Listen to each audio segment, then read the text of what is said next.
மிரட்டி பொம்பளை போய் வந்து நம்ம வயிறு சேர்க்கலாம் வினோத் பார்த்துங்க பாருங்க ஆன்லைன் ஆஃப்லைன் சொந்தமாக வயிறு சேர்த்து சொந்தமாக போயிட்டு சரியா பெருத்த காமெடி பண்ண மென்ஷன் பண்ணலாம் உடனே இருக்குது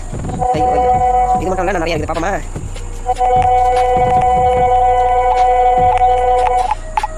மென்ஷன் பண்ணாலே வந்து இவன் வந்து அடிக்கிற வயிறு அது கும்பிய உங்களுக்கு கிடக்கும் சரியா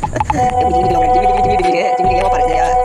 சும்மா பயங்கரமா அடிப்பாரு ஆனால் வேஸ்ட் பண்ண ஒரு போயிட்டு முடியாது நான் மென்ஷன் பண்ணிவிட்டா ஆஃப்லைன் இருப்பாரு நல்லா இருக்கா நல்லா இருக்கா நல்லா இருக்கா நல்லா இருக்கா நல்லா இருக்கா ஆன்லைன்ல அந்த ஷாவல் மிரட்டி அடி போட்ட முடியல வேறு யாரும் பார்த்துங்க நல்லா கடைசியா இவன் பெருத்த காமெடி டிபி பண்ணி அங்கே பண்ண ஷாவல் சண்டை போட்டுருக்காரு அங்குலூ அங்குலூ அங்குலூ அங்குலூ அங்கே என்ன தப்பி சொல்றது பெருத்த காமெடி பண்ண நான் மென்ஷன் பண்ணி அவனை கொண்டு போய் சரியா பாருங்க எல்லாம் உடனே நல்லா என் வயிறு வயிறு நம்ம வயிறு படுற காலத்தில் வந்து பிளாக் பண்ணி விட்டு தெரியா வயிறு படாத காலத்தில் வயிறு போட்டு கிடக்காங்க சொல்லி வேலை இல்லை ஐயோ ஐயோ பார்த்தீங்கன்னா காமெடிக்கு போய் பாருங்க பாருங்க அவனை கூப்பிட்டு வந்து வயிறு அடிக்கிறாரு நம்மளுக்கு வயிறு அடிக்கிறாரு ஆனால் அவன் திட்டு போயிட்டாரு சொல்லி வேலை இல்லை கிளட்டு சாடா அம்மா